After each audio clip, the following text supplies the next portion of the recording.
This is a picture, a family photo of me and my family. This would be my dad, my mom, Ronnie, Ricky, Randy, and myself. And I just can't believe that these four are gone. And it's just us two that remain. I have said this so many times, the good ones are gone, and I'm left with him.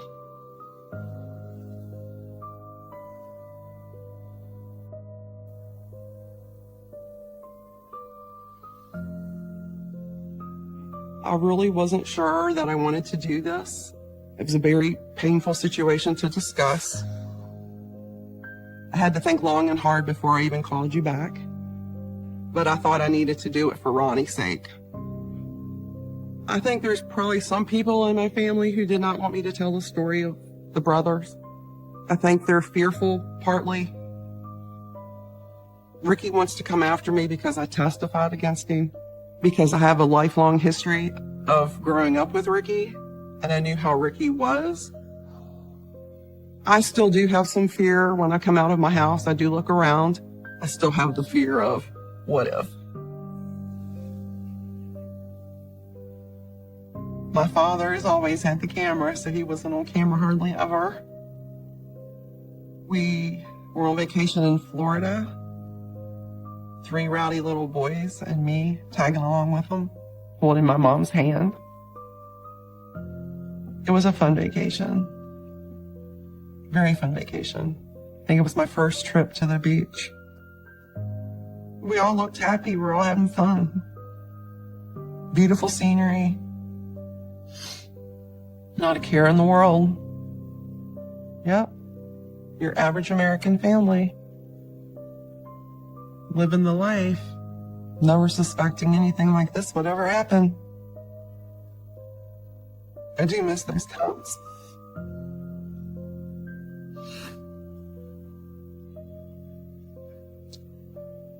You should look back and see the good.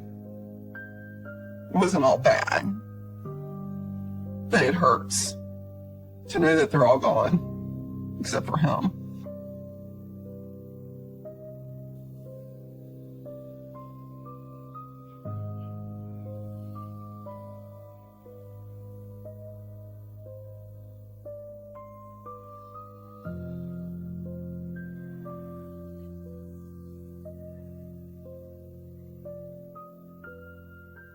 This is a picture in my grandmother's basement at Christmas, or a big Christmas party that we had every year. And this is me sitting on Ricky's lap.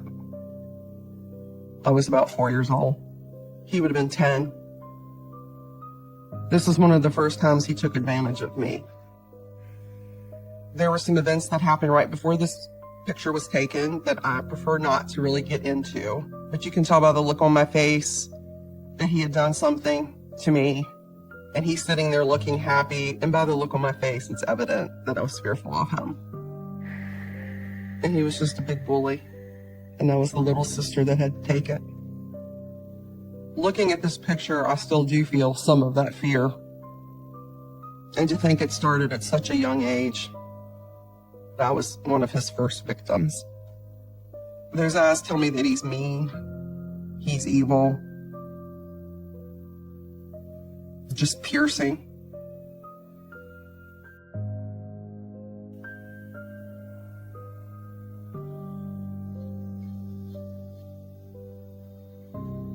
I remember this one day when I was about 7 years old. I was taking a nap on the couch, and I woke up and I smelled this horrible smell. The odor was horrific. It smells like a skunk. And then I noticed that my hair was wet. Ricky was standing about 3 feet away from me, just looking and staring at me and giggling. He was just giggling. And I'm like, what did you do? And he was standing there with a bottle of buck scent in his hand. Buck scent is doe urine. It's used to attract bucks when you're out hunting. I poured it on your hair. What did you do this for? His response was, I just felt like it. There was no explanation for what he did, why he did it. He just thought it was funny. And he's just laughing. Mom! I started yelling for my mom to come downstairs. She could smell it as soon as she came down the stairs. I'm like, Mom, smell my hair. Look what he put in my hair. Look at what he did. She reprimanded him, but that was about it. Sorry, baby. You are in big trouble, mister. There was no consequences for Ricky's actions. I smelled like a skunk for a week. And there was no remorse. Nothing. Nothing ever seemed to faze him. I think Ricky did this to me just to prove I'm older, I'm going to pick at you, I'm going to make fun of you, and I'm going to get by with it. And there's nothing you're going to be able to do to stop me. That was much worse than just a brother picking on a sister. My mom used to say Ricky had the look of the devil even when he was little.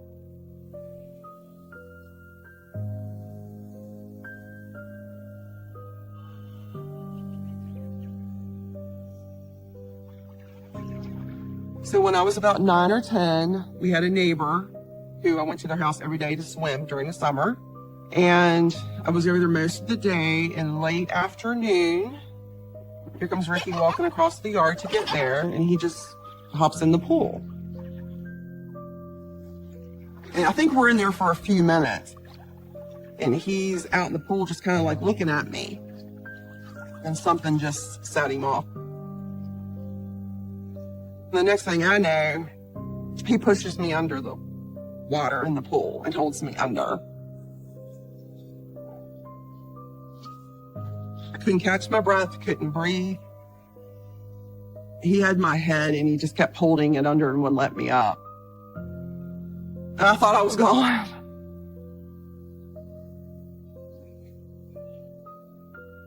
Then the neighbor's mom walked out the door and asked Ricky, what are you doing? And he kind of like let his hands off my head.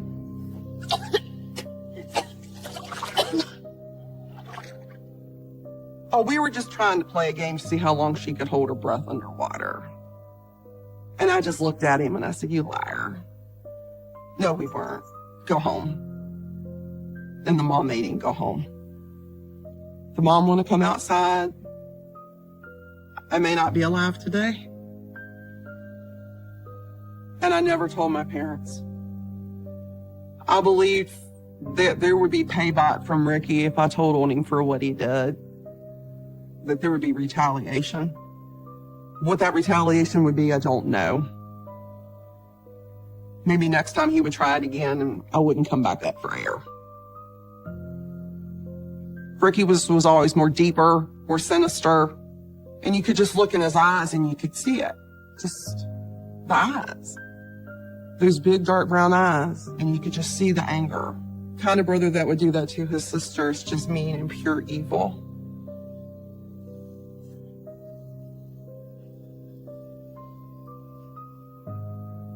Ricky definitely had a gravitation towards firearms. I think guns made Ricky feel like he was in control. And nothing's gonna stop me. And I'm gonna do what I want. Renee! One day, Renee! I was sitting out in the living room. Ricky says, I need you out here for a second. So I go out to the utility room and Ricky's standing there with a hunting rifle. I said, Dad's told you not to do this in here. Go outside and do it. I mean, I knew they had the rules, but he wasn't abiding by them. And so I'm standing there, I'm like, what do you need for me to do? Well, that rag over there, hand me the rag. So I go hand him the rag and the gun goes off. And my ears just rang. And the bullet hits the floor and it misses my foot by inches. It ricochets, hits the ceiling, and then I don't know where it went from that because I ran out of the room. I just needed to get away. Ricky played it off as an accident, and he was very stoic. It was like almost no emotion. He didn't say, I'm sorry. Oh my goodness, look what nothing. Just, oh well. And then my dad came home, and of course there was some yelling, screaming about that. I've told you not to do it in the house. I've told you 100 times. You need to make sure it's not loaded. And he just brushed it off. I think my parents should have never let him have a gun again, ever. Taken away some privileges more than what they did. I didn't tell my parents because once again, afraid of retaliation. Maybe I felt like as a child I should have said more to my parents, but I don't know that they would have known what to have done. I grew up with a brother that I just could never trust.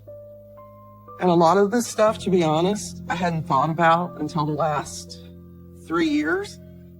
I think I tried to suppress a lot of it. Then I had to go back and look at the signs. There were signs.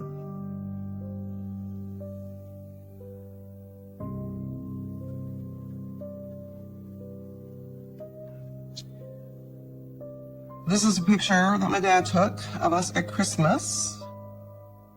And so many pictures, that trophy deer head that he named Charlie. That was my dad's pride and joy as much as his children. My dad, from the time my brothers were little, taught all 3 of them to hunt. But that was just their thing to do. They loved to hunt. I am more of an animal lover. I just can't stand the thought of taking an animal's life. But Ricky, he was into hunting at a very young age. And this was the time he was going out in the backyard, into the cornfields, going out shooting the rabbits and the squirrels on his killing spree.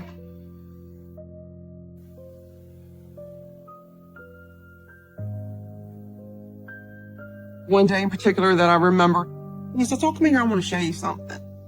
I'm like, I don't want to see what you're in there doing. "Oh, no, come here, I want to show you. You know, it's a biology lesson." So I go in, and he's in there, and you can see the organs inside the rabbit.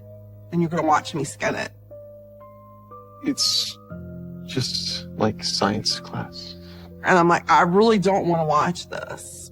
I don't want to watch this. No, you're going to stay here and you're going to watch it.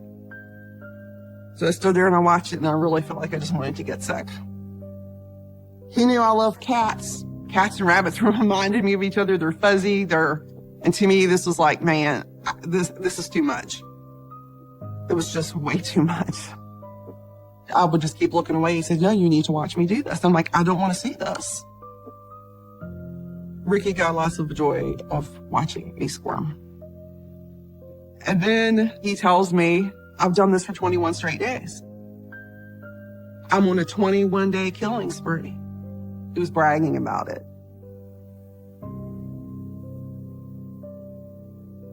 I do believe him on a killing spree for 21 days was a missed sign, but my parents didn't want to look at it that way as it was something. It was just a hobby. It was hunting. And they didn't look at it as something worse. I don't think they ever wanted to look at him as being worse. There's parents, they don't want to see that.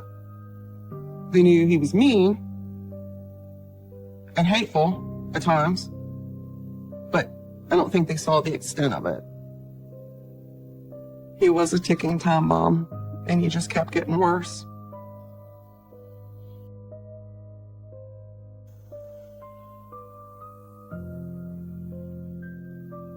Ricky's reputation. He was known for being hostile. He was known for being a bully. Everybody knew. He had a hot head, couldn't keep a job.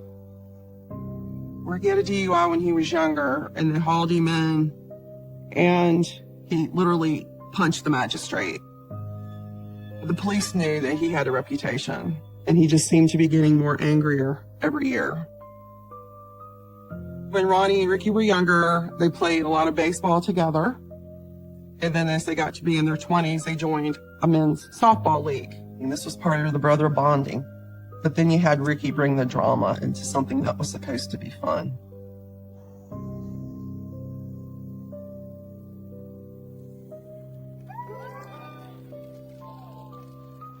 They were at a game one evening, and one of Ricky's coworkers was the coach and decided to not let Ricky start the game. Hey, you're back in the dugout. Ricky got angry. What did you just say to me?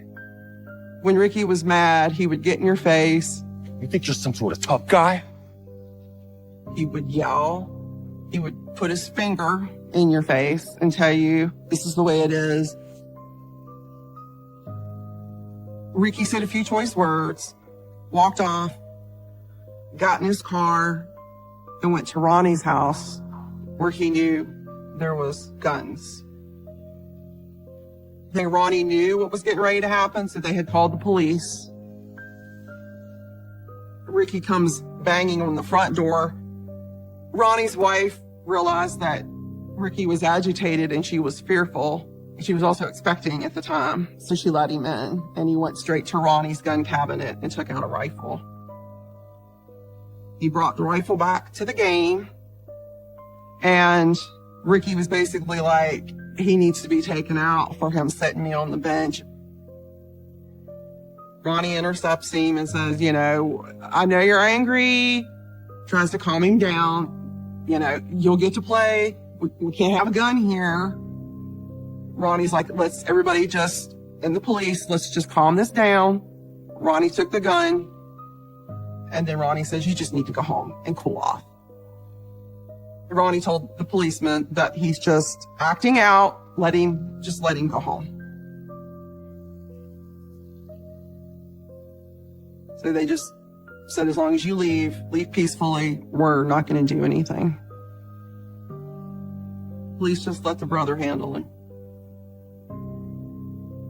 Ronnie, for whatever power he had, was always the best person of diffusing Ricky. I don't know how he did it, but he did. Ronnie just didn't seem to think Ricky would ever take it that far.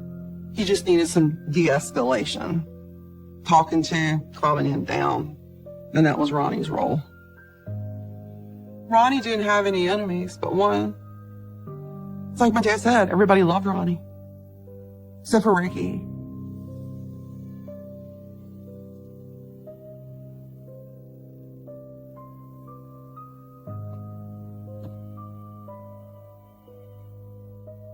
Well, in the beginning of that clip, it looks like Ronnie was just kind of playing around with wrestling moves. And then Ricky jumps on his back, his hands around his neck, and starts getting a little more violent with him. You do see he went in for the aggressive move when somebody was down and in a position where they couldn't defend themselves. He knew when to go in. He knew when to put the arms around your brother's neck and get on his back so you're in the controlling position. The aggressiveness was there. It looks like Ricky never outgrew it. It looks like it just, using that word again, snowballed, escalated, just escalated with age.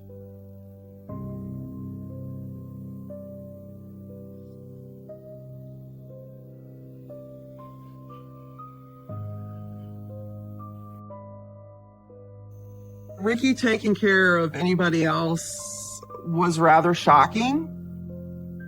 He never had children. He didn't have patience for children, but you also saw how much he was bringing in financially.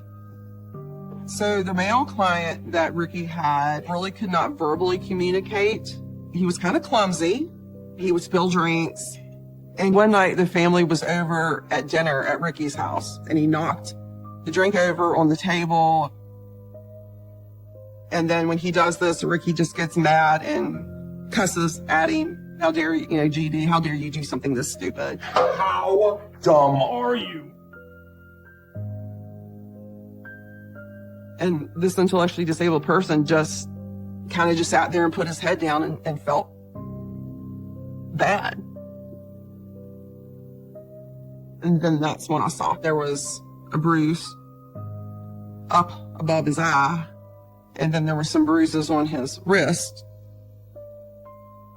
And my mom questioned Ricky what happened. And Ricky said he fell over and hit his head on the coffee table.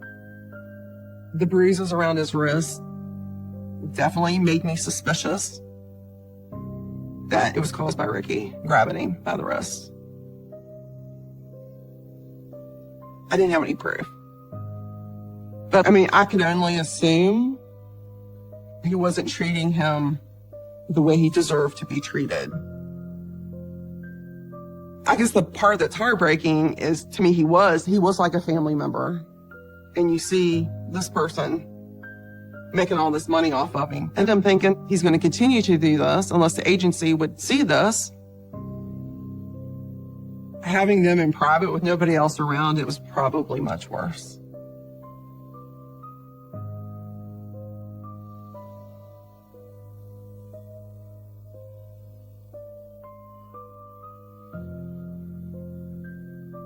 When Ricky lost his clients, he lost the income and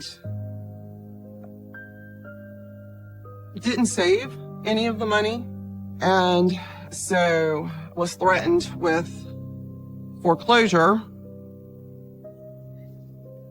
So then he shows up uninvited, walks into my house, and my husband and son were both gone with my 8-year-old daughter there. Ricky, I've had it. They're all going to die.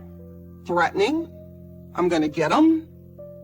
They're gonna pay for this, what they've done, and they're gonna get paid back for this. Steve, you don't know what kind of man I am! He was just getting angrier with each passing minute.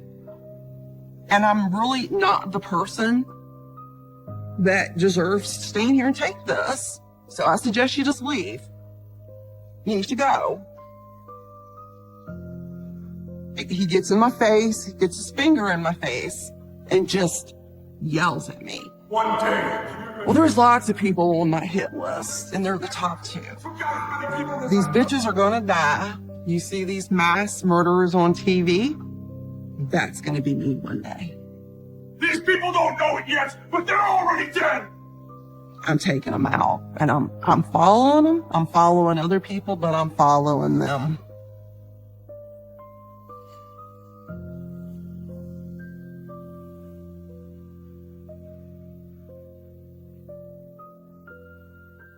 I said, I'm fearful for them. I'm fearful for other people because there's other people he's not telling me about. I do think he was capable of these threats against the women. I mean, it wasn't just a one time he was stalking them. It was day after day. He'd admit it. I said, I don't know what their names are. I don't know what to do. He needs to be locked up. He just can't do that. You guys, verbal threats. It's a verbal threat. There's nothing else we can do about this. A verbal threat needs to be taken seriously. Because that's what he did from that point on, man. He just escalated.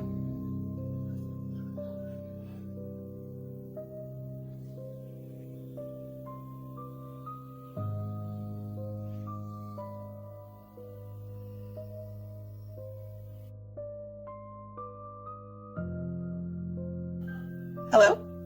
So my dad calls and he's crying. Dad? And he couldn't stop crying. I'm like, Dad, you need to settle down and tell me, why are you crying? What are you upset over? Is Mom okay? And he goes, Ricky came over here and beat me, hit me. He beat me up. I think I have a concussion, I have a really bad headache, and there's some things I don't remember. I think I blacked out. And he goes, I don't want to get him in trouble. And I said, you know what? I'm done. We're going to get him in trouble. Because Dad, he's just escalating. And it's time to stop this. You gotta stop. You're an elderly old man. You're his father.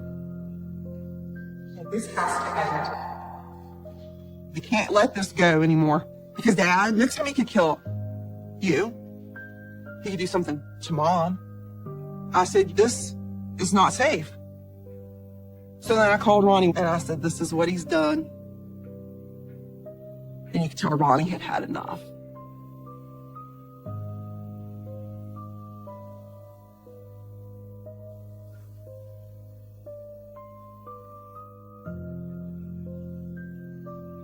Waited probably just 3 or 4 days. And I called in to our law enforcement. Hi, I'm checking the status of Ricky Brunk. And said, has he been arrested yet? Has anybody done anything? And they're like, no, it's COVID. Things are delayed. They're trying not to put too many people in prison. It's, that's probably, it's going to happen. And I'm getting frustrated. This was a violent assault on my dad. What are we waiting for? I mean, as a child, maybe I should have said more. As the adult, I tried. But nobody freaking took me seriously.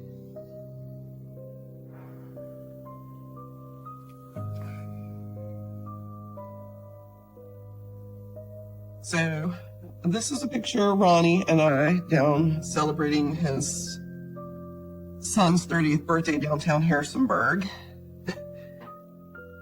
Just doing what we always did together, which was laugh. No drama. Nothing serious. Just enjoying life at its fullest. And how it breaks my heart that we can't have any more moments like this.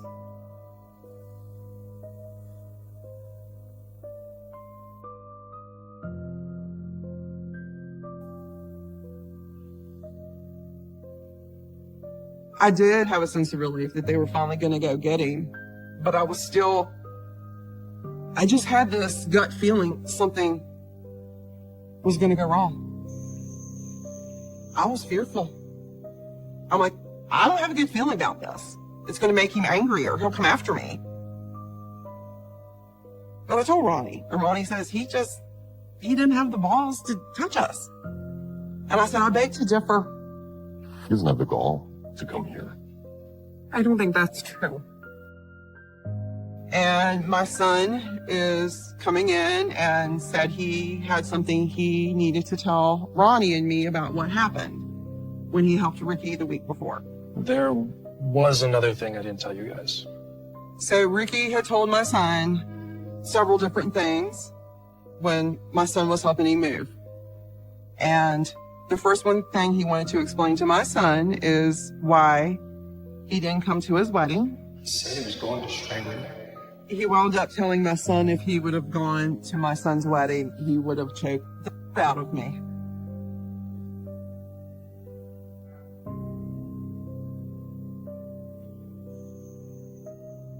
So around 7:15 on June the 15th, my phone rings and it was a number I did not recognize, but I thought, I'll go ahead and answer it.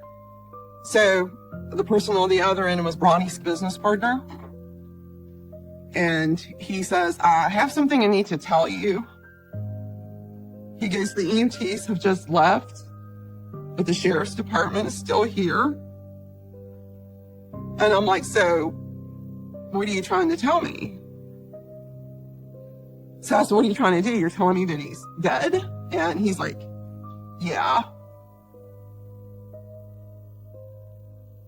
And I couldn't imagine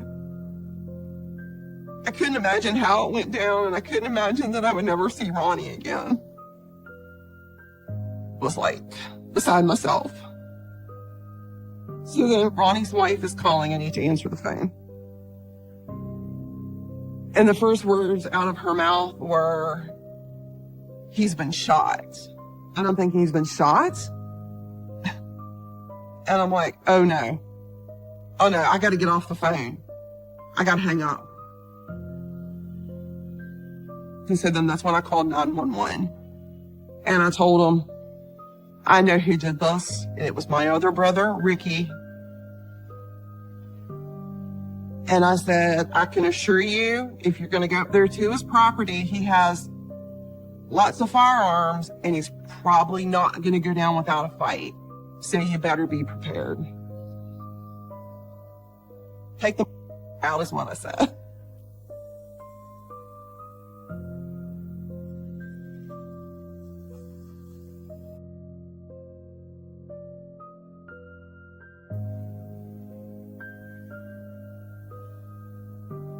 This picture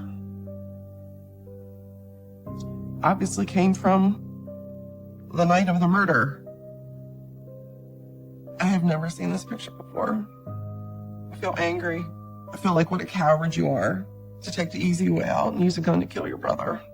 Because we were done dealing with you, your threats, your vile, evil ways. We were done.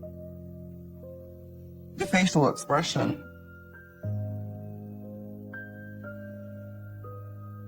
What other person would have shot their brother and had some time to think about it and not cry, be upset? Oh my gosh, I've done something wrong.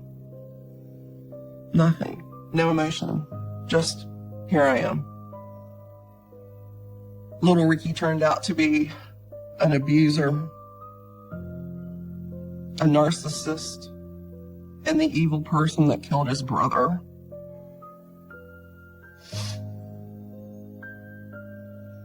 And who made his parents' last few months on this earth a living hell because of what he had done to Ronnie.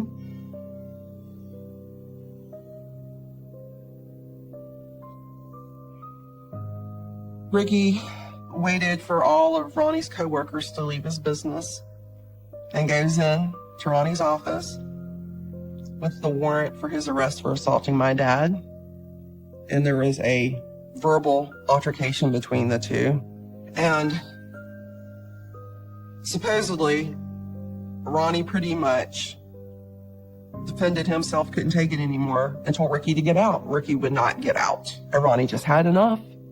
So Ronnie hit him several times. And then Ronnie says, go ahead and get out. I'm done.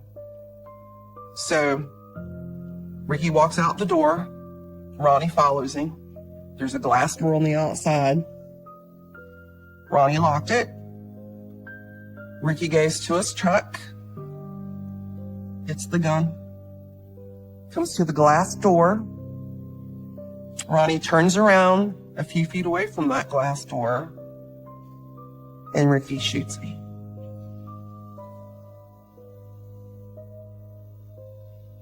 And then he drives off like nothing ever happened.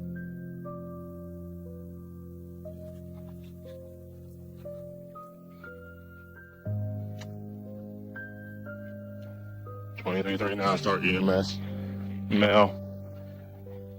Doesn't appear to be responsive.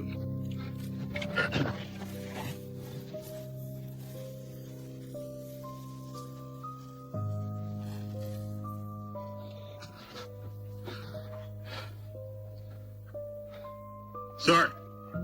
2339 doesn't appear to be breathing.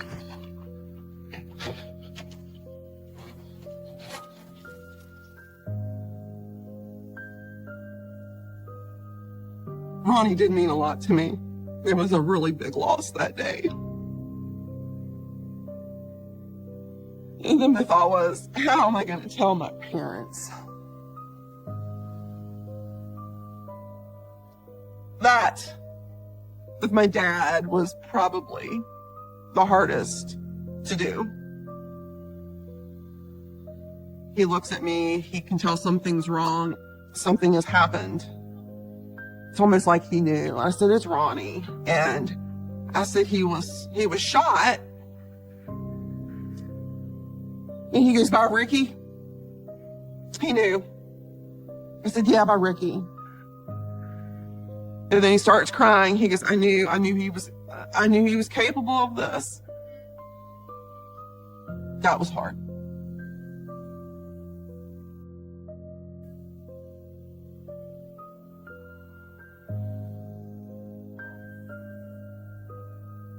This is my victim's impact statement at Ricky's trial for the murder of Ronnie.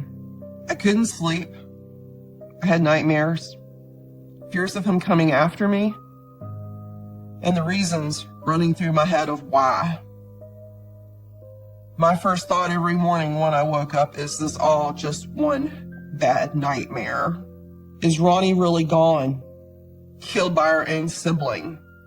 My helper, my confidant, taken at the hands of our own sibling. I play it over in my head over and over again of what happened and that Ronnie's life was taken by his own brother. And how he had to lay there and die alone. What were his thoughts, his feelings, and how could my own brother just kill me? I could write 100 pages and it wouldn't be enough. But I have to remember one thing I told you while I was doing this.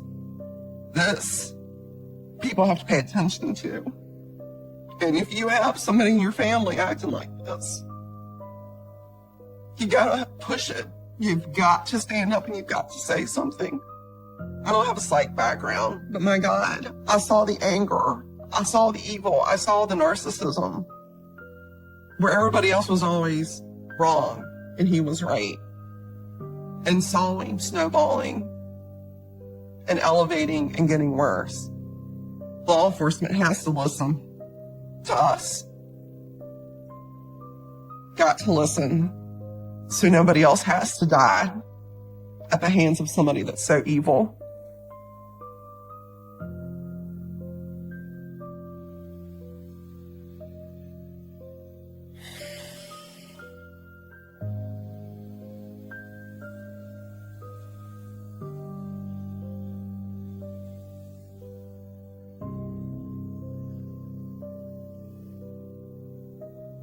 I don't think Ricky cares about anything. I think deep down inside Ricky knows he's not going to get out, so I'm just going to do whatever I want to make everybody else's life miserable.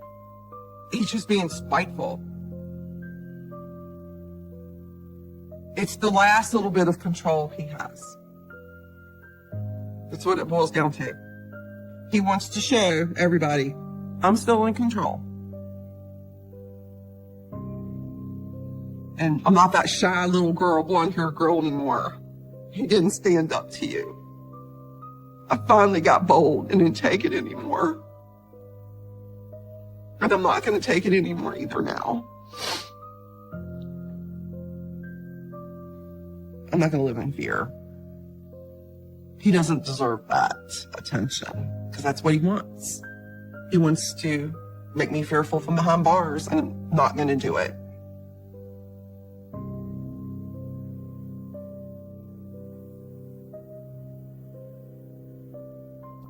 It's very hard to believe that Ronnie's gone.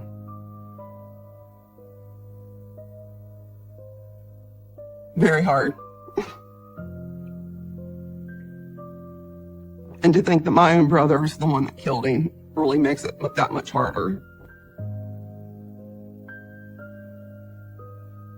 He was my helper and everything. And there's just days I feel so lost without him. I will never forget him. One day I will see him again, I know that. But to think that he's not here,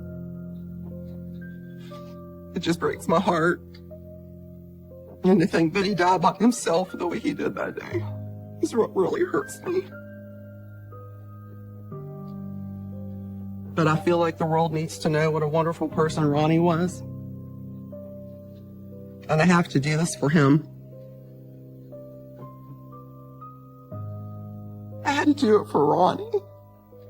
Because I want the world to know he was the best brother ever.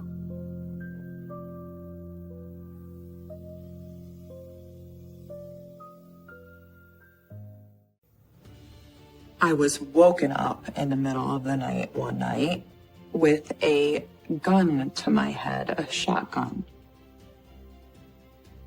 He said, I murdered a woman last night. I stabbed her to death. I had no doubt what he was saying happened. I believed it.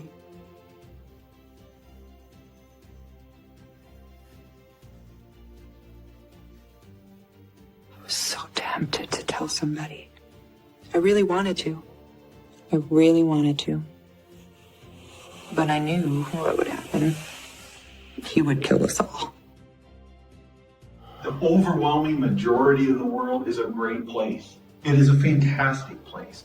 Fun, respectful, loving people. 99%. There's 1% like you who are evil. You're evil. You are evil.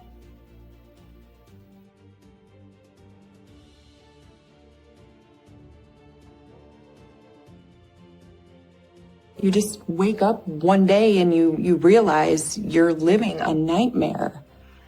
And you don't know how you got there. And you don't know how to get out.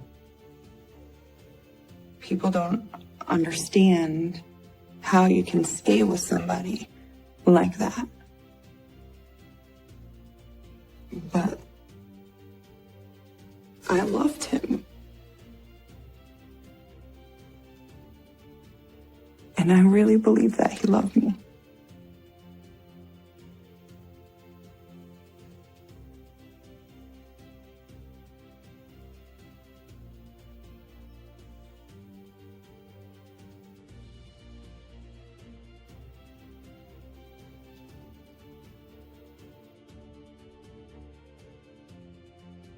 I was 16 years old, and it was summer. I was going over to my cousin's house to pick him up. We were going to go swimming. And Brian just kind of walked out of the woods behind my cousin's house. His parents lived like 2 houses down from my cousin. What's your name? Bernadette. Pretty name for a pretty girl. I was instantly curious about him.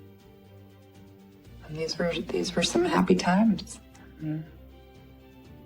This is our very first date before anything ever happened. Just 2 teenagers falling in love. I never really had any attention from any guys before that. So it was the first time any guy seemed truly interested in me as a person, you know? And I'm from a family of 6 kids. So yeah, my parents loved me and my siblings loved me, but I never had that individual kind of attention focused solely on me before. And he gave me that, and he told me how beautiful I was, and that was the start of it all.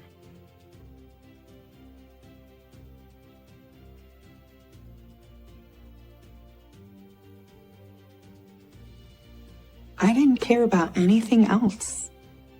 All I wanted was to be around him, and he just made it seem like nobody else in the world meant anything to him but me. He would write me like little love notes and letters all the time.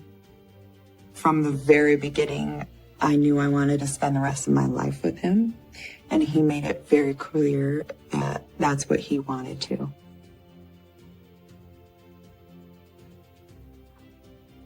We're so young. Not a worry in the world, right there.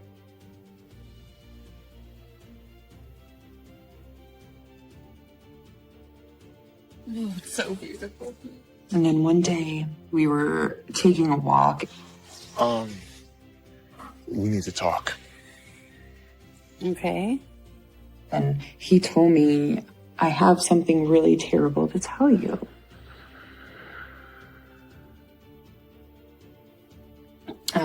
I've killed somebody. Babe, don't talk like that. It's not funny. I don't think I really understood what he was telling me. Like, he told me he killed somebody, but he didn't go into detail, and he didn't tell me any facts. There wasn't any explanation of who, what, when, where, why. I love you, and I will be honest with you. I don't believe you. You couldn't hurt someone if you tried. Please forgive me. All he said was, I'm a bad person. Can you ever love me? Can you still love me? Can you forgive me? Don't talk like that. I wouldn't fall in love with you if you were a bad person. I hope so. Well, I know so. I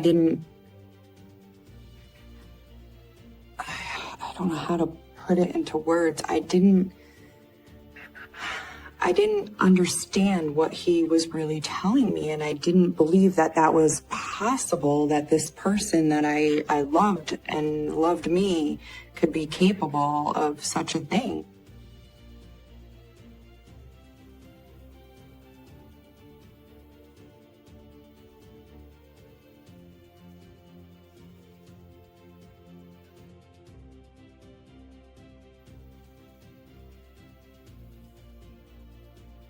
In my mind, there was an investigation going on and somebody was dead, but I didn't really believe that he had done it. And the police ended up giving him a lie detector test, and nothing had ever come of the investigation with him. The investigation was dropped.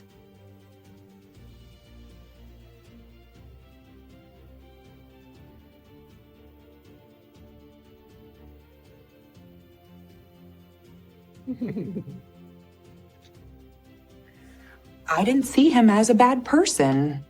I saw him as this good, loving person who cared about me and who I loved. And so Brian ended up asking me to marry him, and he gave me a ring, and he worked while I went to school. And we were happy. Things were going good. White picket fence, 2 children, a dog. He was a great father. He loved being a dad, and he was really happy during those times. That was the happiest I've ever seen him. But then things changed with him. He'd get angry. He would click on and off like a switch, and that's when it really got scary.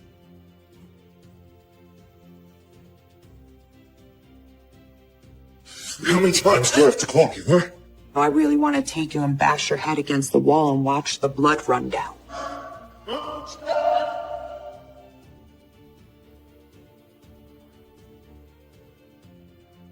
Looking back now, it's so much easier to see things so clearly and wonder why I didn't run then, why I didn't see the red flags. But at the moment, I could not see anything but the fact that I loved this guy more than anything else in the world.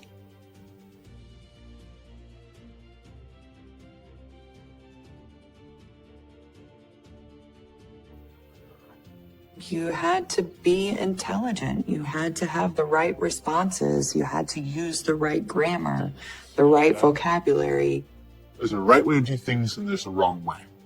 I don't understand why this is so important to you. I don't want my wife sounding like an idiot. Fine. You always had to be concerned about what words you were saying or, how you were expressing yourself.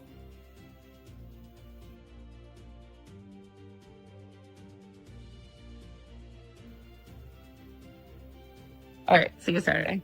Bye. How did you answer that?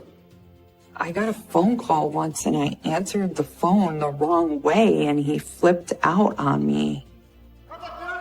I really want to take you and bash your head against the wall and watch the blood run down. That's how mad I am at you. And he was yelling, I don't give a the neighbors here, let them hear, let them call the cops. Don't you ever, ever disrespect me like that again. Because next time, I won't be so nice.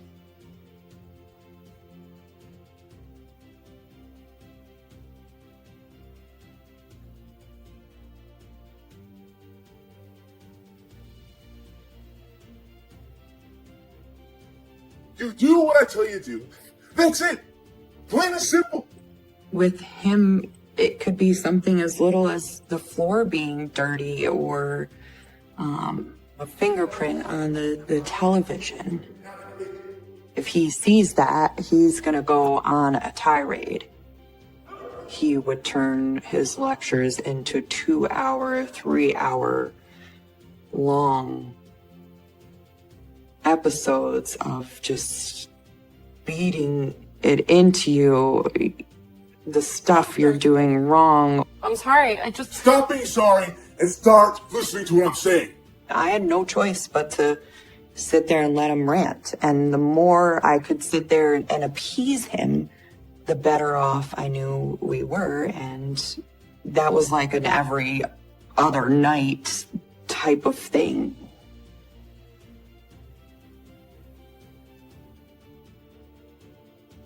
Every day was like walking on eggshells. The anxiety was so bad, I couldn't eat. Guys, today I think we should go to the park. Yes. Yeah. Right? Yeah.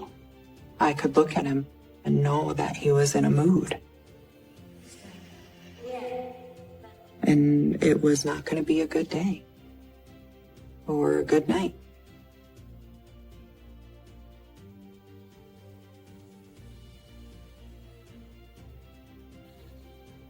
I dreaded Mondays. I hated them.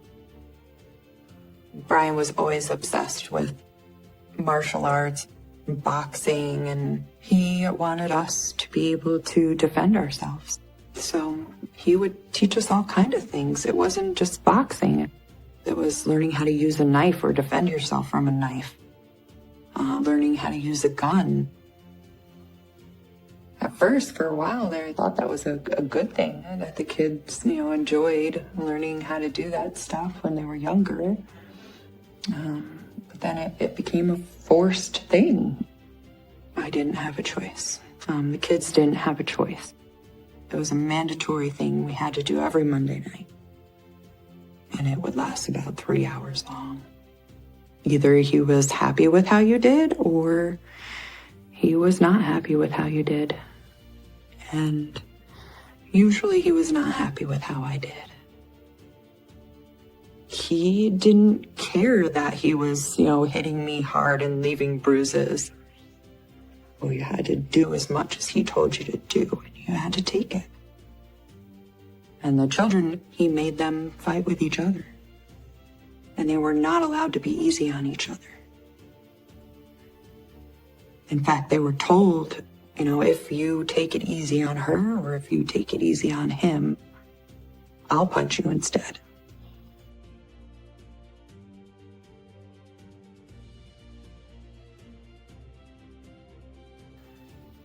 He had just bought us cell phones, and I never really used a cell phone before, so I wasn't really very used to it. He tried calling me, and my cell phone was in my purse. I didn't hear the cell phone ring, and I didn't answer. So when he finally got home and he came in... How many times do I have to call you, huh? How many times? Sorry. Pushed me up against the wall and was just yelling at me about my cell phone.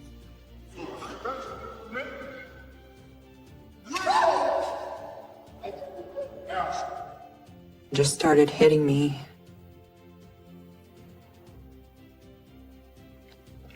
And he just kept hitting.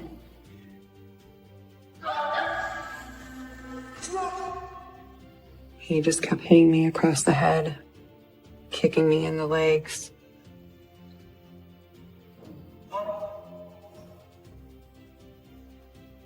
Till I fell down on the floor.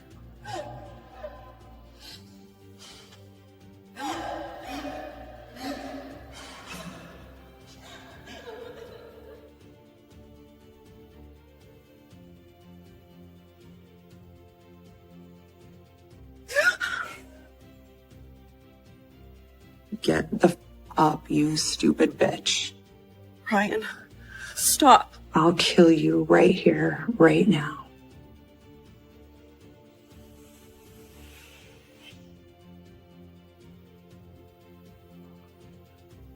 How many times do I have to call you, huh? Sorry.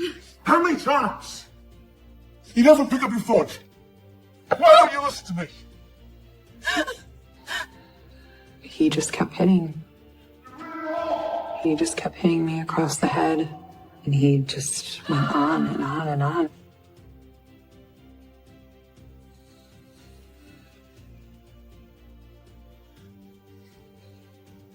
What's wrong? Yes. And he just started on this rant about how I messed things up, and if I could only be, what he wanted me to be. It's time you start living up to my standards. If you don't live up to my standards, I'll kill you. That's it. I can easily kill you. I can get rid of you. I can make it seem like an accident.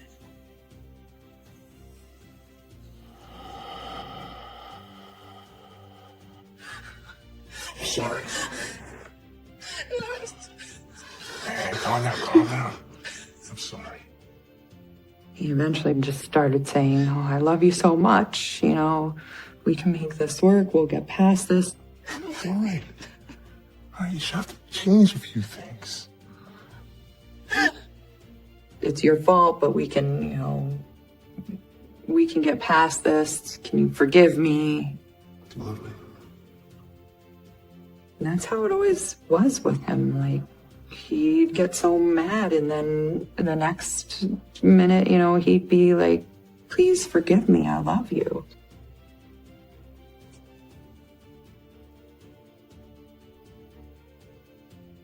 For a very long time, the one thing that I hung on to was, he won't kill me. He loves me too much.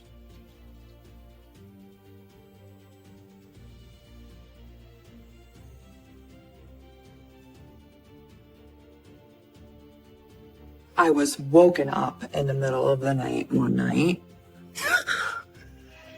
with a gun to my head, a shotgun.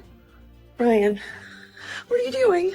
And he was standing above the bed, holding the gun to my head, saying, "Get the f up, you stupid bitch." Ryan, stop.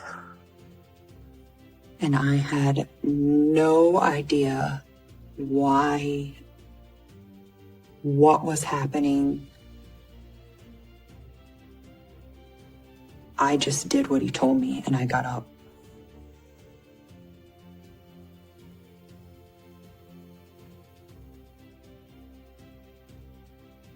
And he brought me down into our dining room and sat me at the table and was waving the gun around. And then he went off on this tyrant speech about all the stuff that I'm not doing right. You just did what you're supposed to do. I want to be doing this right now. And I just sat at the table and wondering what the hell, made him put this gun to my head and start talking about this out of the blue right now. That was the first time I ever felt really afraid for my life. Oh my God, is he really gonna kill me? Tell me right now, is it going to happen again? No! Go!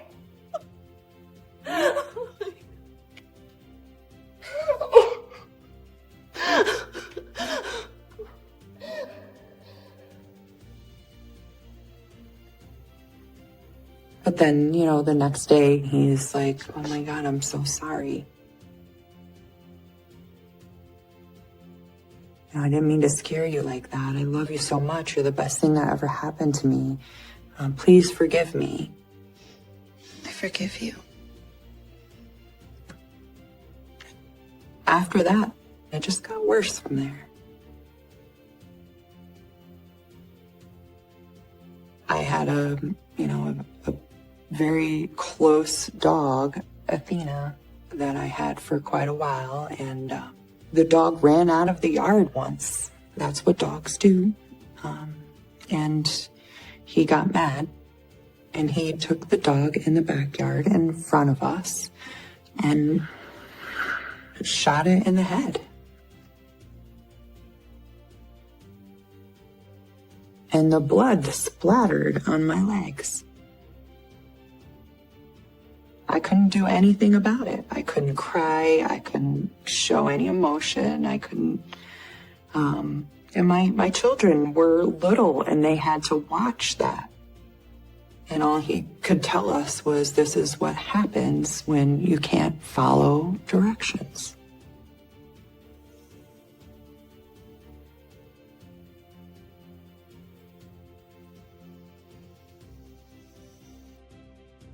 And he had not slept all night, and he had been out all night. And he said, I have something very important to talk to you about. I have something I need to tell you. I need to tell you something. It was like a flashback to that moment in time. I killed someone. I don't believe you. You couldn't hurt someone if you tried. And I knew as soon as he was saying those words what he was going to say. It happened again. I killed someone. He said, I murdered a woman last night. I killed a prostitute. I stabbed her to death.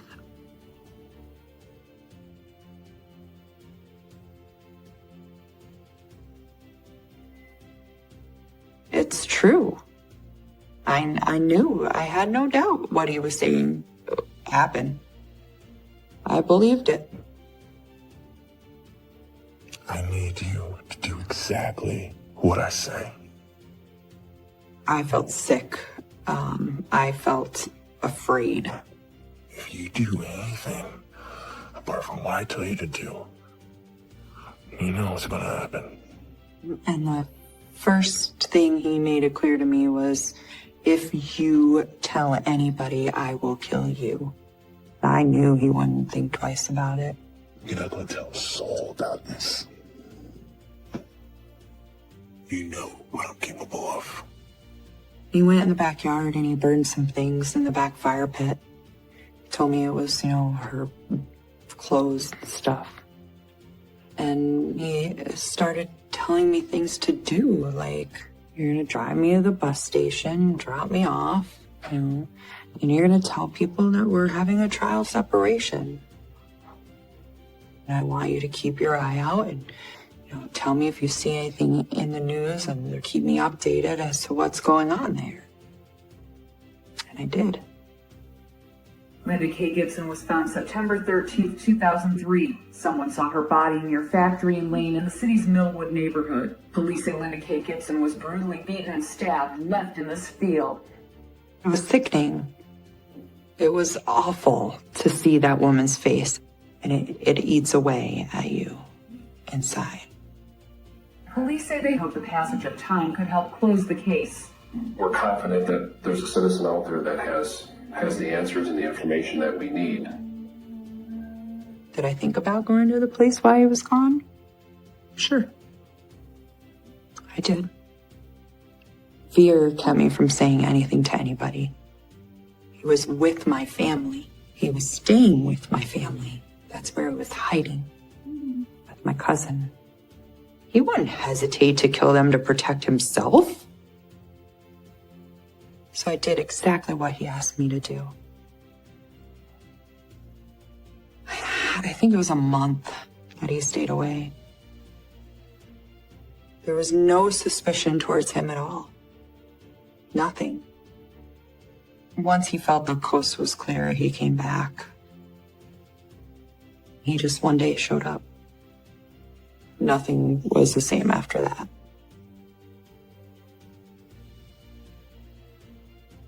Fear is the most powerful thing in the world.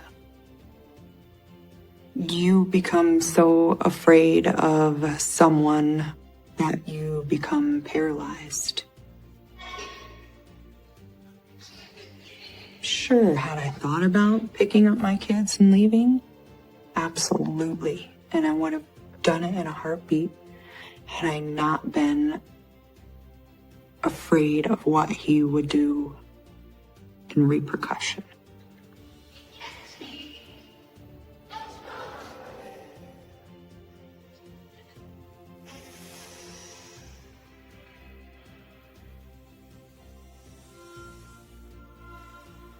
There had been one day I tried to tell him that I wanted to leave.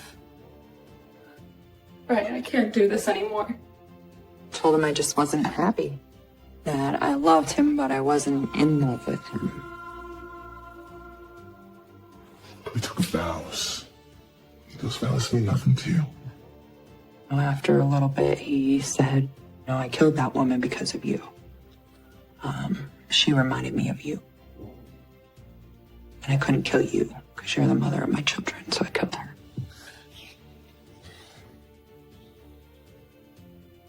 But my children don't need you anymore. It will be you next. If you walk out that door. I can kill you and make it seem like an accident, and they'll never know the difference. You promised me this life, you better uphold who you said you were going to be. Or I will kill you. It's as simple as that. Why don't you think about those kids instead of thinking about a divorce? And I truly believe that he was going to kill me and he was planning it.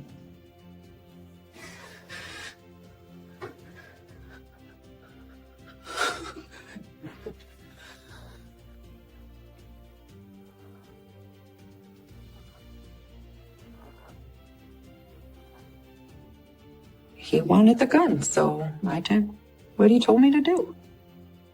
When you buy a gun in Michigan, you have to take it to the sheriff's office and get it registered. And while I was there, I saw the picture of the woman.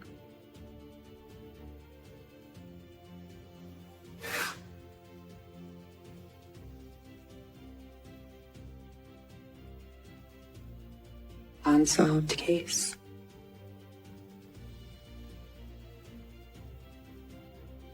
If you know anything about this woman, please call. That was devastating.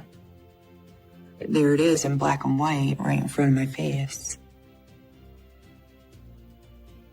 Okay. You're all set. Officer. I was so tempted to tell somebody. I really wanted to. I really wanted to. But I knew what would happen. Why would they believe me? And what would he do? Thank you. You're welcome.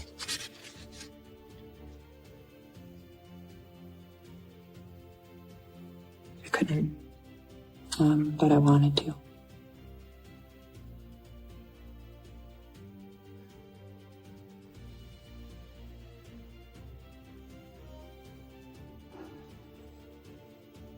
I had thought about shooting him at some point, and I'm not ashamed to say it. I always thought if it ever got too bad, I'd use it.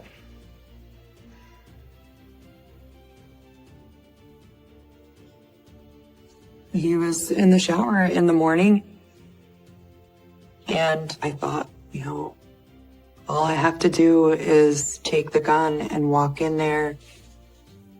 He won't even see me coming. I can shoot it right through the shower and it'll be over.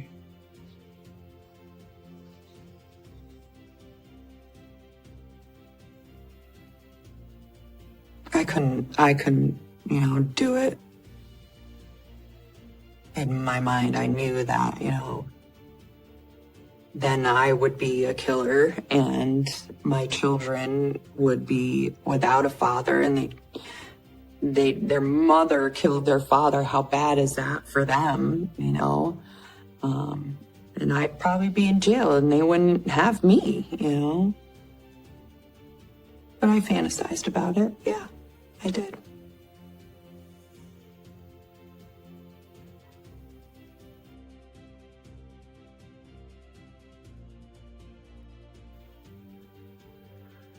That day was a Monday. It was a training day, and but we were all not looking forward to it.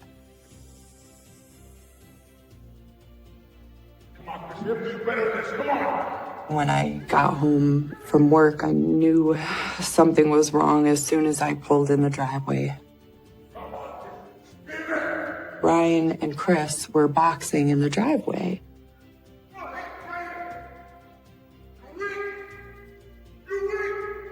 And I could see Sky inside the garage, and my heart just dropped.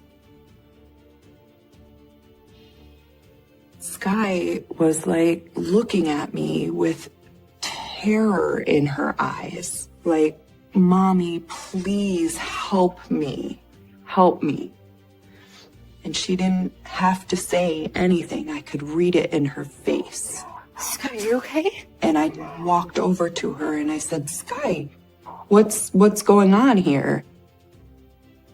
And he immediately jumped in the middle and he said, "That's none of your concern." Stay out of it.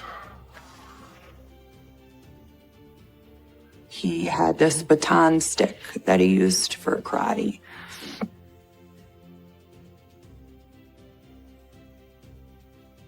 Get up. Get up. And he was hitting her across the back with it. And he just kept hitting her with that baton.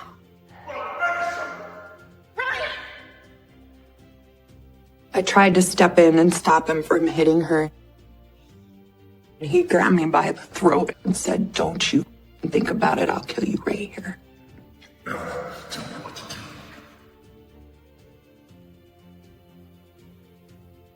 Time slowly ticked by, and in between each boxing session, he would beat her some more.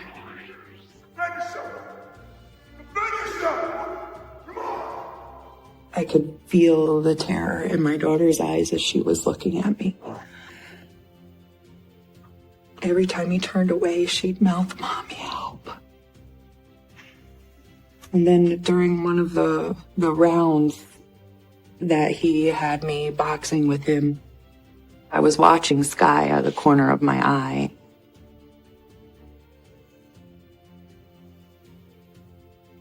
She had ran. She just ran, and just kept running.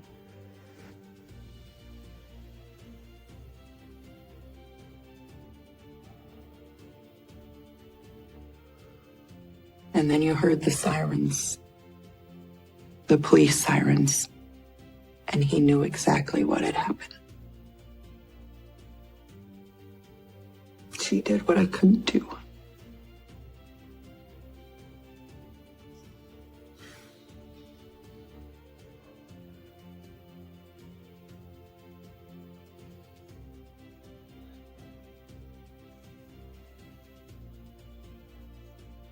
When the cops came to the house, Is everything okay here? I knew at that moment that as soon as those cops left, he would kill us all. When the cops came to the house, first the cop said, "Do you know where your daughter is?" Your daughter had the neighbors call the police.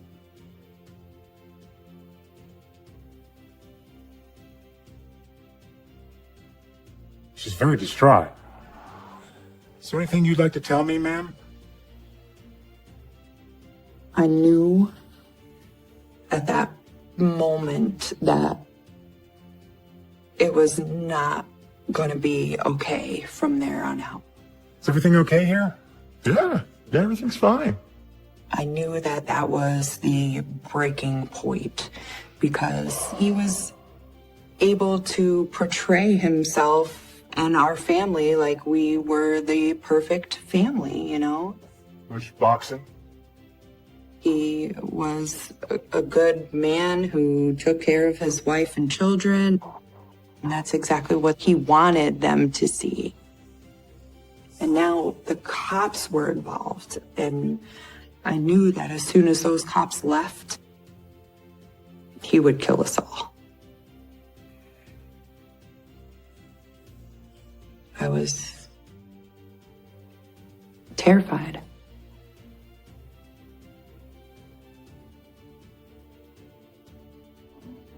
The detective, he looked at me and he said, "Is there anything else that you want to tell me?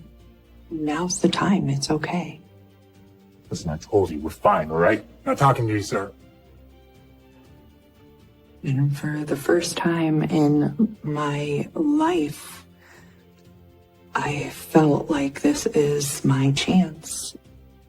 If you don't say it, then you're gonna be dead. There's no coming back from this. There's no talking your way out of this. There's no convincing Brian that it's gonna be okay. This time it's different. Please don't go. Please. So I told him, I said, yeah, I do have something else I want to tell you. He murdered somebody and he told me about it. And they arrested him and they took him away.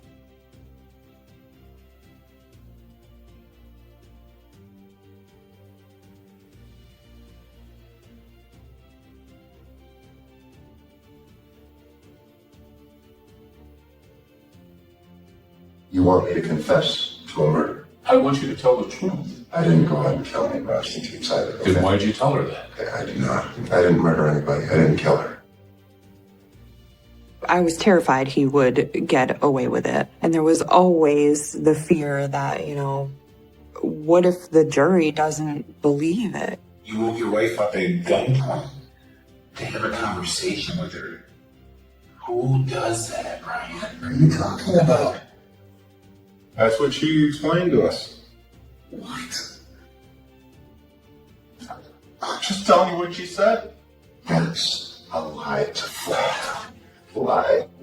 What if he is out in, 10 years' time, and what am I going to do?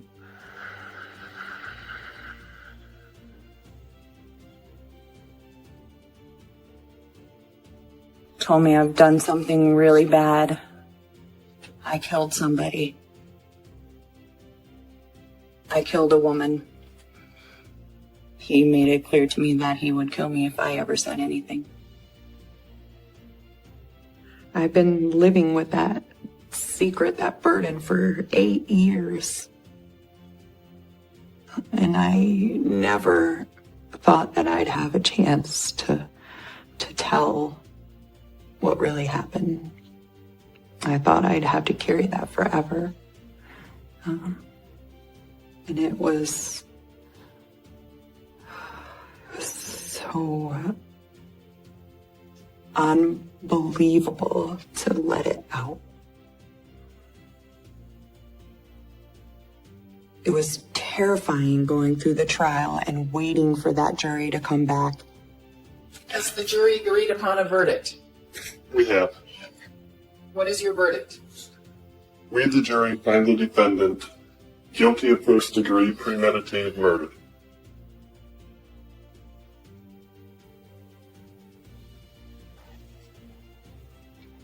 When that jury came back with guilty and life in prison with no parole, it was such a relief. Like a weight was lifted off my shoulders. Like I could breathe for the first time in 15 years.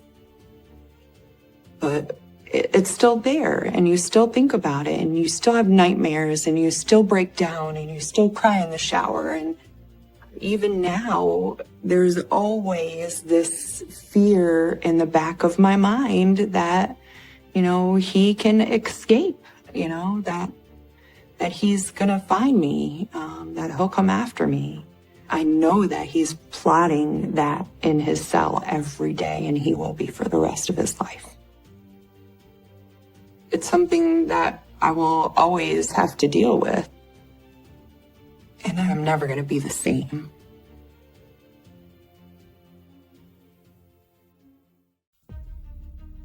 Honestly, I wasn't sure I could talk about it.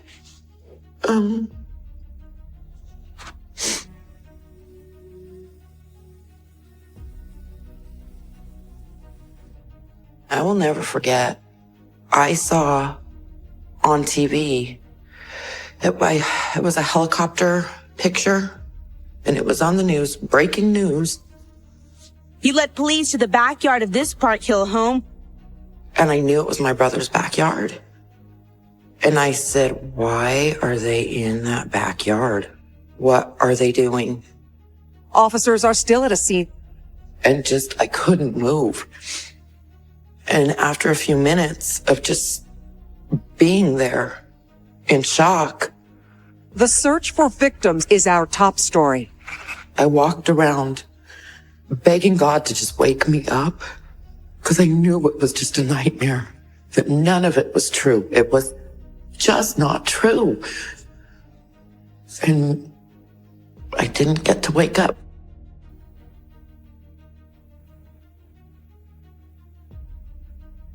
I wanted to get caught because I knew I wasn't going to be able to stop.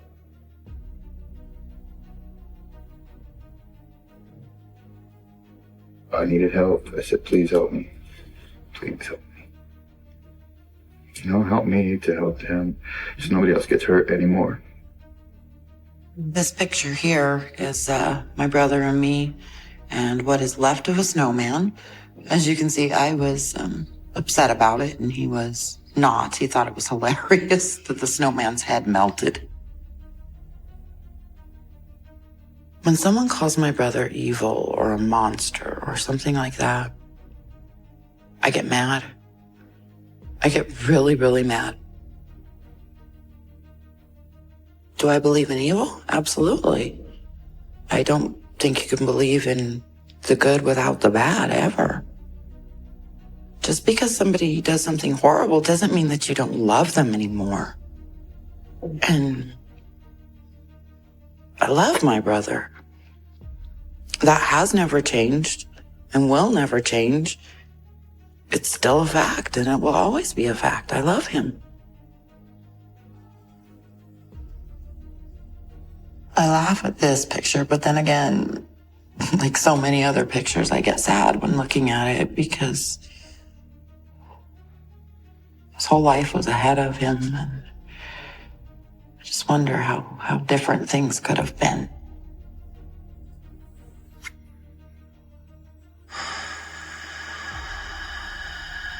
My brother and I are 18 months apart. Our childhood before high school was in such turmoil, so we were each other's friends. We have other siblings, but my brother and I have always been really, really close. So this girl, for some reason, doesn't like me. I've never even talked to her, and she's being like really mean and stuff. We've been through so much together that sometimes I feel like he's my other half in a way, because we were pretty much always together. Well, if you need any help with that person, just let me know. All right.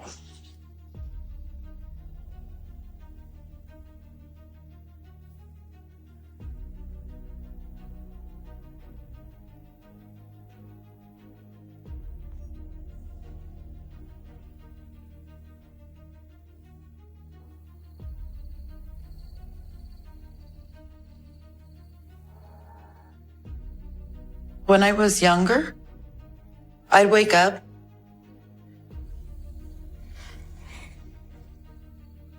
and he'd be sitting in my room, just staring at me while I was sleeping. And that, at the time, I'm like, what are you doing? Go to bed. He said, I'm watching you sleep. I mean, I didn't know it wasn't normal at the time because I was a kid. But now looking back, I'm like, wow, that's not normal. So I just, got up and went out of the room because I didn't quite know what to do with that. He did not leave that room. He stayed sitting in there.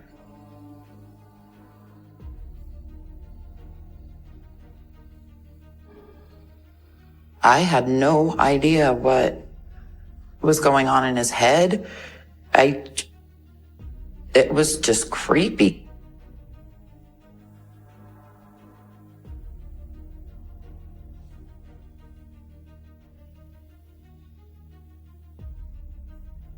My brother was religious in his own way, but I think it was more the negative things in the Bible that he focused on. 6:12.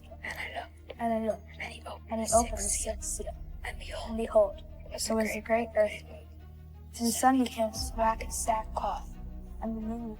An eye for an eye, for instance. I think he took that very literally.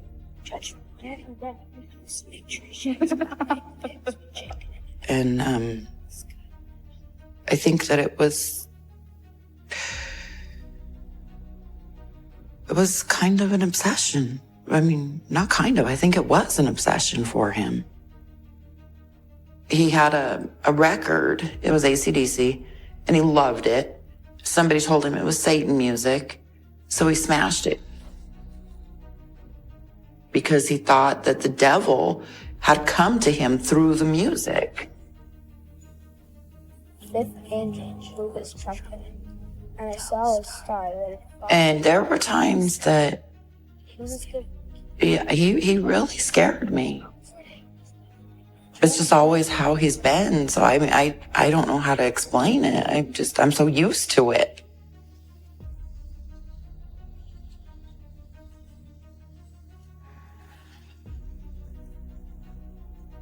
I had a parakeet, and her name was Ginger.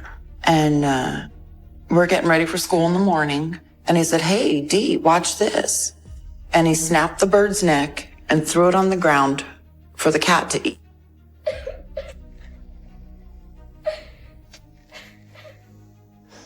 I was crying. And I asked him, "Why did you do that?" She never did anything to you. He said, "So you'd screw up on your finals."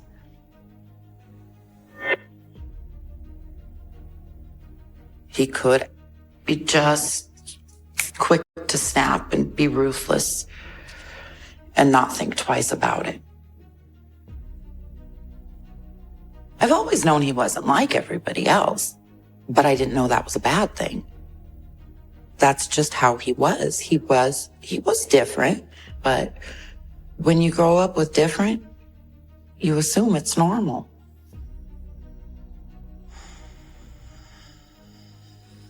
I was terrified.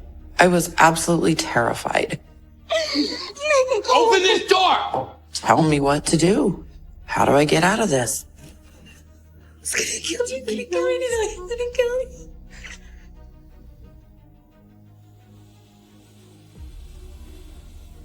I've never asked my brother why he did what he did. I can't understand what my brother did or why he did it, but I understand some of the events that made him turn out the way he is.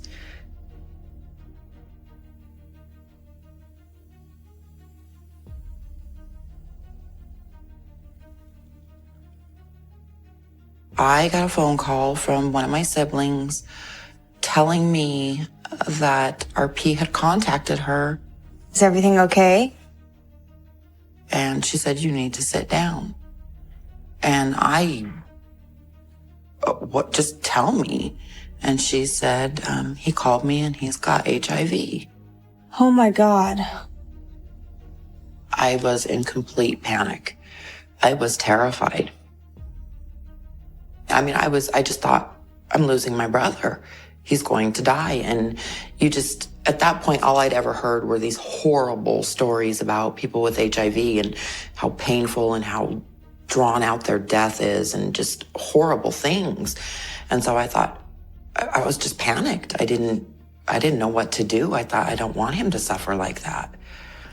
So.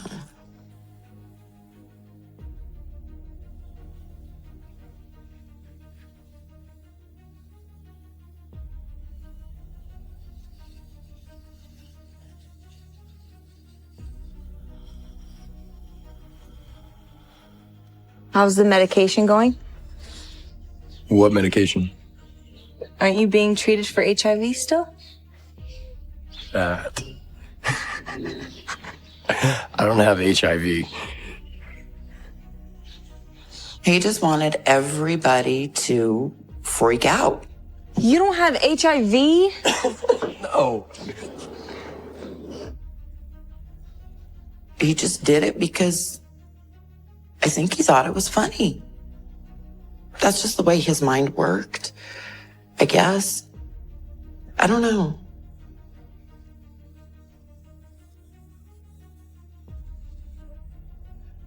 He did things like that all of the time. All of the time.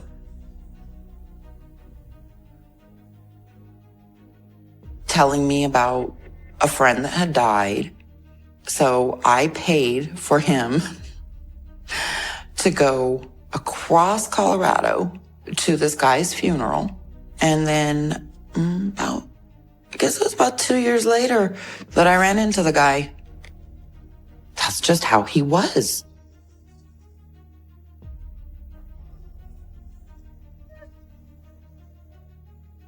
He made up stories a lot about committing crimes, about robbing this store or that store.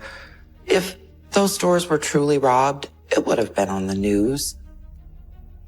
Everything was just outlandish that he said. I mean, you couldn't ever know what was real and what wasn't.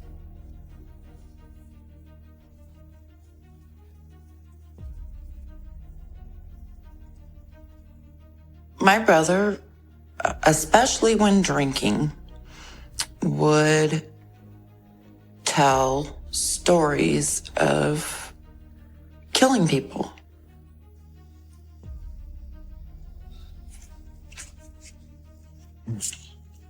Ready for this? It was usually after I got home from work and we'd play cards and he'd be, already well into his drunkenness. And that's when he started telling me things. I've killed someone before. A woman. In vivid details, like the weapon that he used, whether it be his hand or a belt or, things to strangle people. Something thin that really cuts the air off quickly. But I didn't believe him, so it didn't bother me. RP, come on now.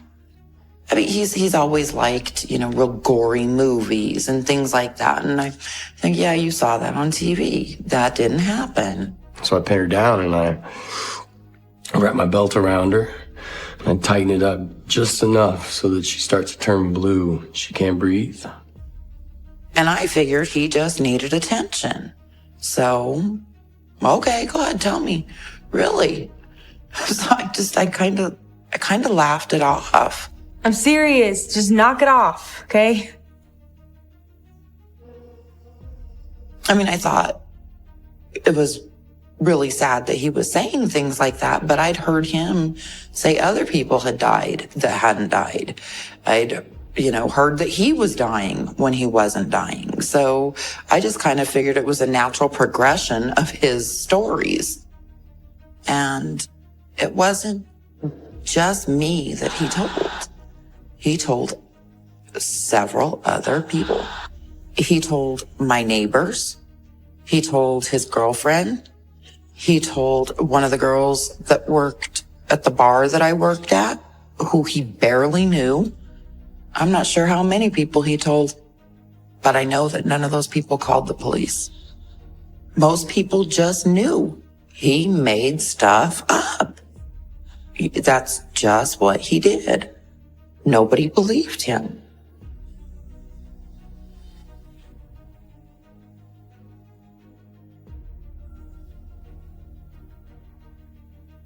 He told his girlfriend something about having killed people and having buried them in his yard.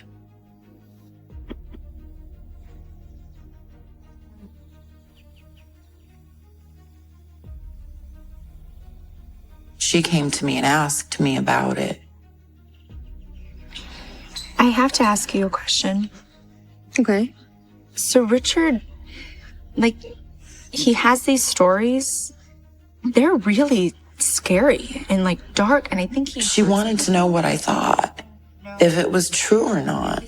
And I told her no, absolutely not. This is just who he is. He just wants attention. He's making it up. Who in the heck is going to go around and kill somebody and then tell people about it? That's just dumb. He's making it up.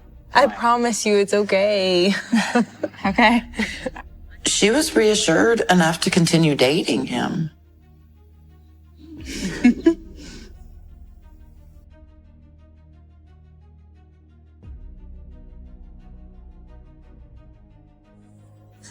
What's wrong? She came running into my house.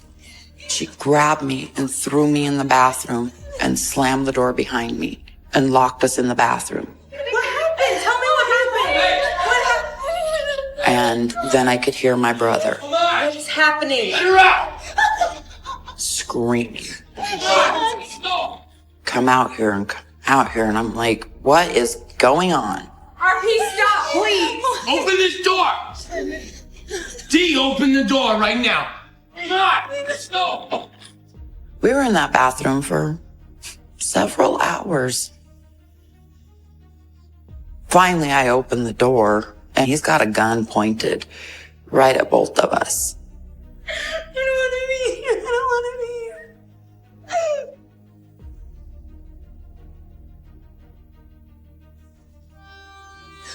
Come on!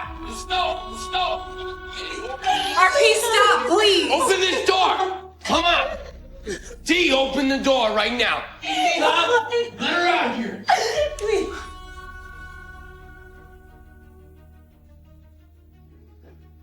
I could hear my brother screaming and come out here and come out here. Let her out! No! Not until you calm down.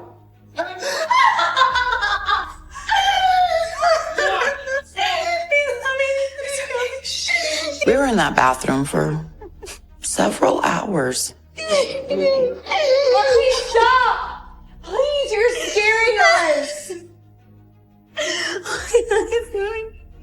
Finally, I opened the door, and he's got a gun pointed right at both of us. I don't want to be here. I don't want to be here.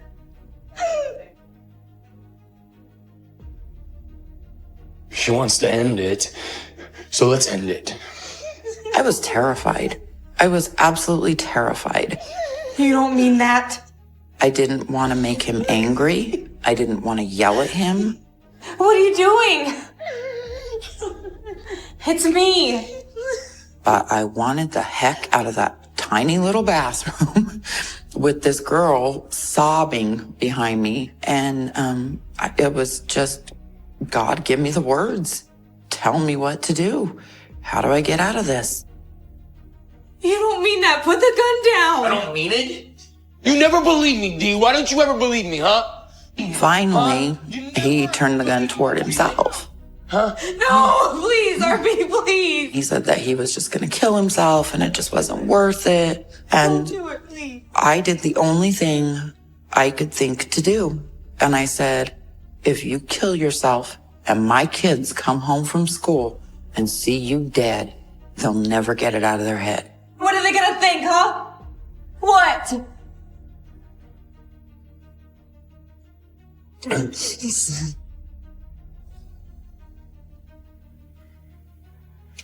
Once I brought up my kids, his demeanor changed. He would never, ever, ever harm my kids. I know that. And he just dropped the gun.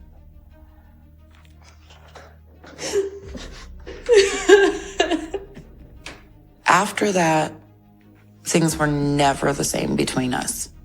Never.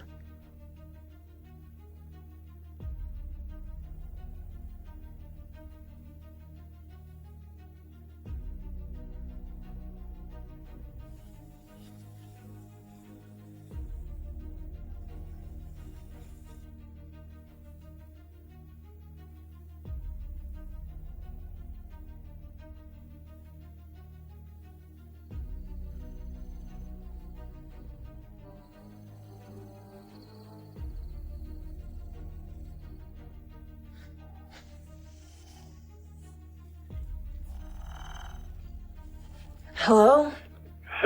Danielle? RP, what time is it? Told me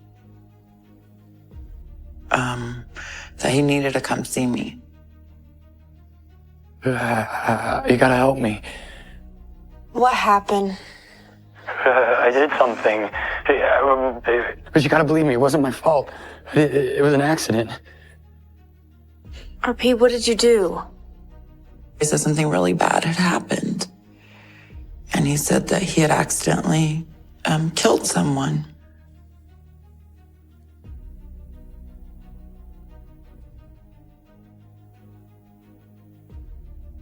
He and the person that he killed were sitting around smoking pot and drinking.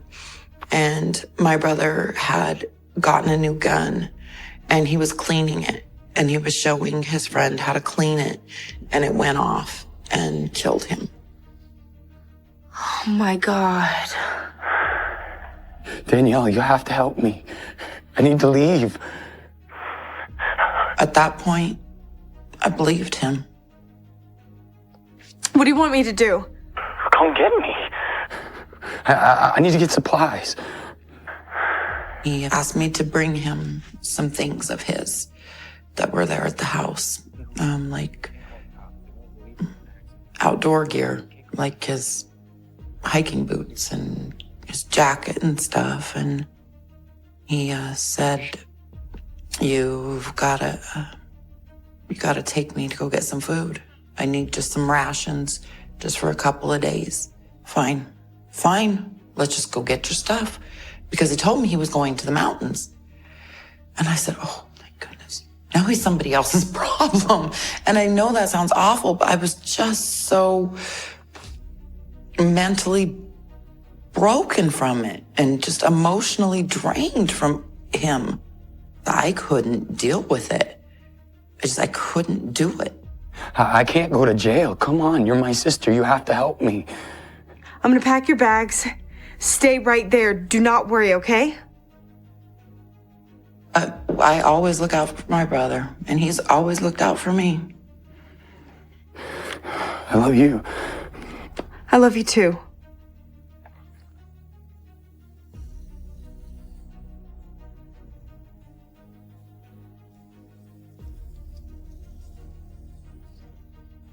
So I went and I took him and I bought him some food.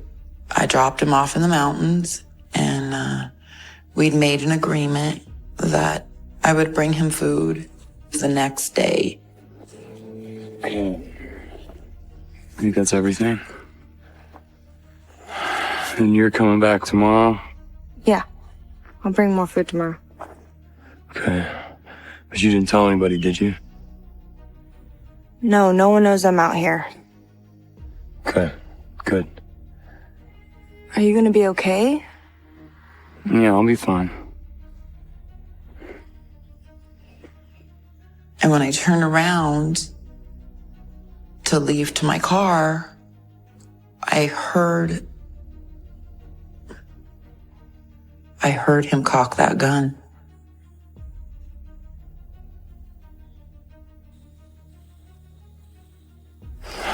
And you're coming back with food tomorrow? Yeah. I'll bring more food tomorrow.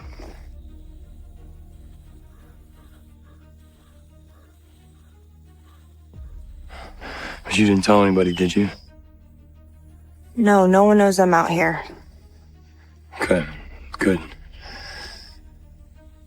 I've asked him several times about this now, and he swears he must have stepped on a twig.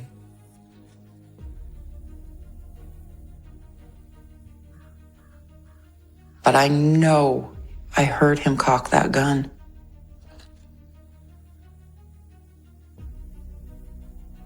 I know it.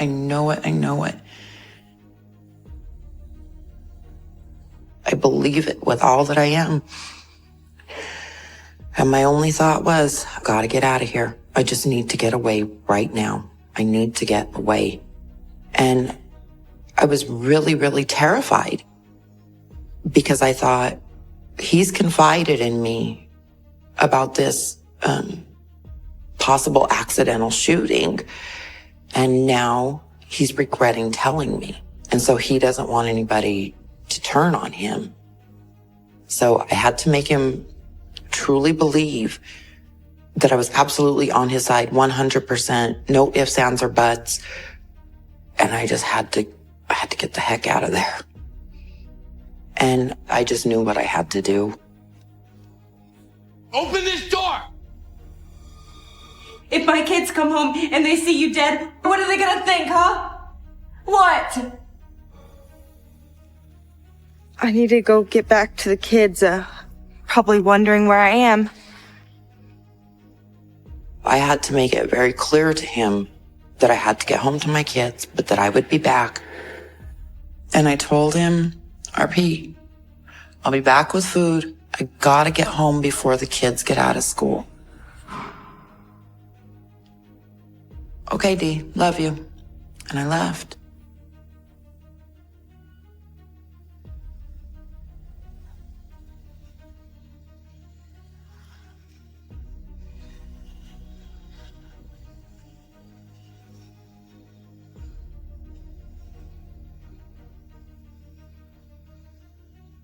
Well, the newspaper reported it, saying that they thought the police believed it was a suicide.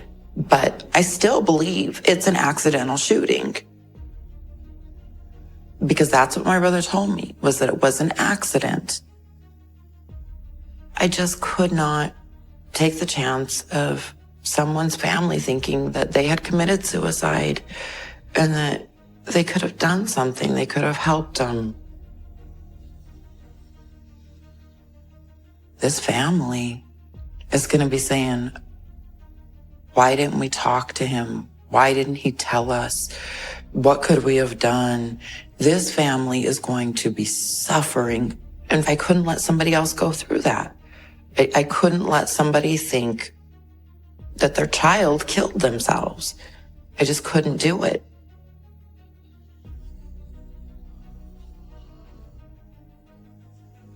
I was afraid I would second guess myself and not make the call.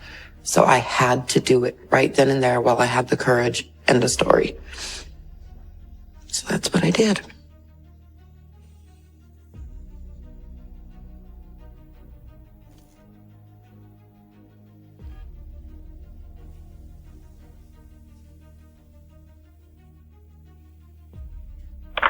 Aurora Police Department.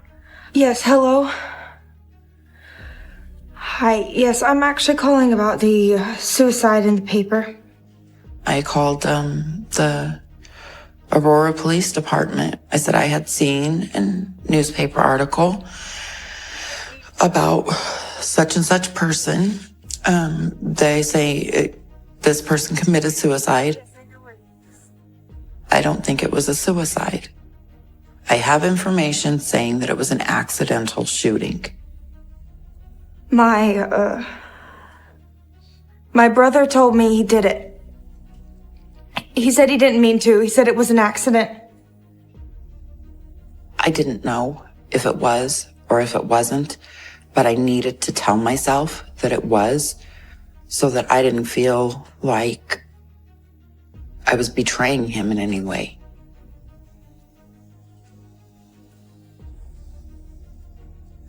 Had he killed somebody else, or had they killed him, I would have had way more guilt than I already do.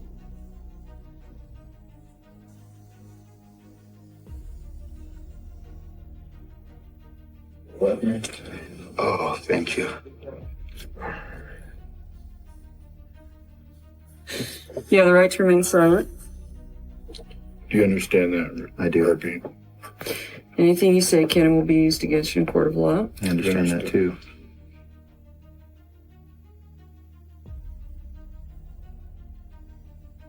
Why don't you just tell us what happened? There was an accident. We were just sitting there and we were cleaning our guns. So we were just, and my gun went off. 1 minute we're sitting there talking, laughing, and the next minute he's got a hole in his head.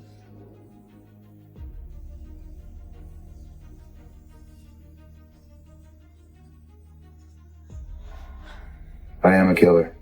I've killed 3 other people. Who's the 3 other people? Prostitutes. Nobody cares about those people.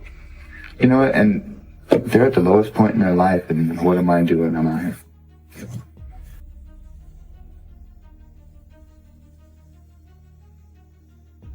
There, I'm telling you. Okay.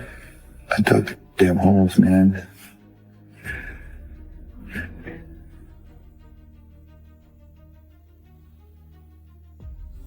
You know, I've killed someone before.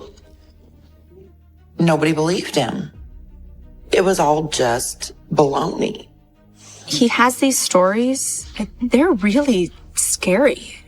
When I heard that he confessed, honestly, I thought he's sending these people on a wild goose chase. I really did. I thought it was still more BS. I really thought these cops are idiots. Man, they're gonna go looking for something that's just not there. Shit, I think I'm lying. Wait till they go dig up them bodies. I don't know. This man, Richard Paul White, is now a suspected serial killer. Tonight, police around the state are looking for victims White has confessed to killing. Everyone who knew my brother said that he just made stuff up. And I always thought, well, maybe he's just a compulsive liar. If you're going to go and kill someone, are you going to tell everyone you encounter? Probably not. And that's what he did. And so I didn't believe it for a second. I just didn't believe it until that moment when I saw it on the news. In Denver, officers are still at a scene where they found 2 bodies. At another location, the small town of La Junta, Colorado, White says he dumped 2 people in a river. And police are investigating a 3rd spot, Mesita, Colorado. I was standing there and I've never had it happen before. I fell straight to my knees and I couldn't move. And after a few minutes of just being there in shock, I realized that the phone was ringing. And I went to the phone and what? It was the detective. And he said, Danielle, before you find out another way. And I said, I already know. And I started yelling at him. And I was like, I just saw it on the news. You found a body. And the detective said, no, actually, Danielle, we've already found 2. And I just hung up on him.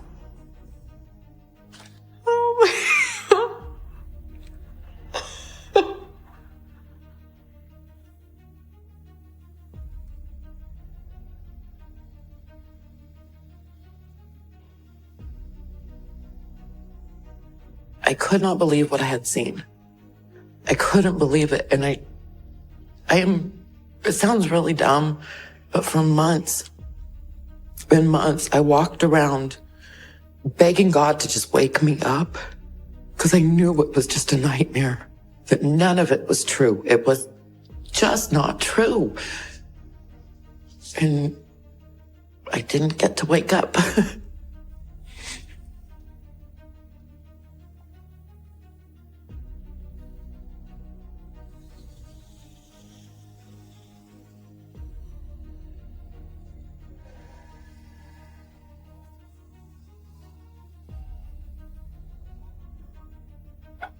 You know, there's 3 other murders we gotta talk about.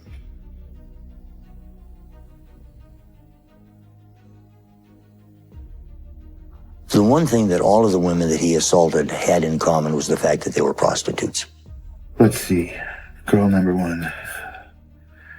Dark skin. The method in which he committed the crimes was fairly consistent. He would pick up these prostitutes, he would take them to his house. Once they were inside the house, he would physically take control of them, either by knocking them unconscious and or pulling a pistol on them. Then I told him, didn't your mother ever tell you don't get in a car with a stranger? He would repeatedly force them to perform oral, anal, and vaginal intercourse. He would pause. A lot of people that I know were really upset at me for telling them where he was. I had some family members that were just furious with me, wouldn't speak to me. Some of them still don't. And then the backlash from it was even more difficult. And not in the way that people think. It's not because he was arrested. That was difficult. But the hard part was bringing pain to those people's families' lives. A lot of these women that were killed, their families had not reported them missing. Now they knew that person was absolutely gone. And that was really hard for me. Just thinking about bringing pain into other people's lives, that was rough. It still is. It still makes me really sad for them.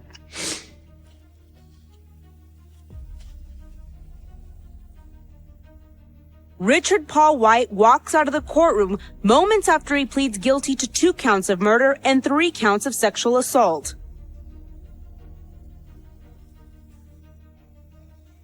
The result of this plea bargain is that Richard White will spend the rest of his life in prison without parole, and there will not be a trial.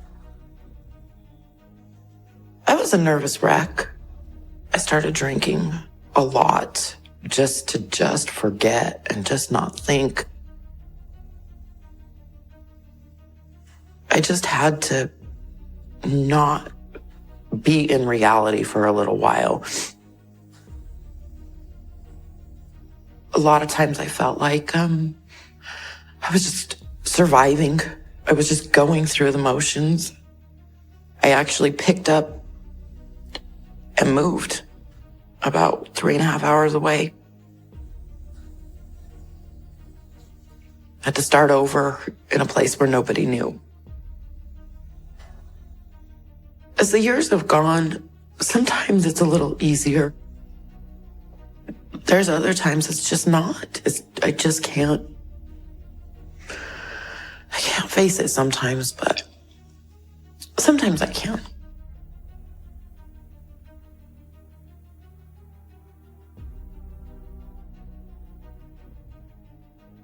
And my brother flat out told me, the only reason I told you is because I knew you'd do the right thing and you'd stop me. You know, I've killed someone before. I think my brother was begging people to help him and to stop him. And I think he was telling everybody and anybody so that somebody could make him stop. And nobody did.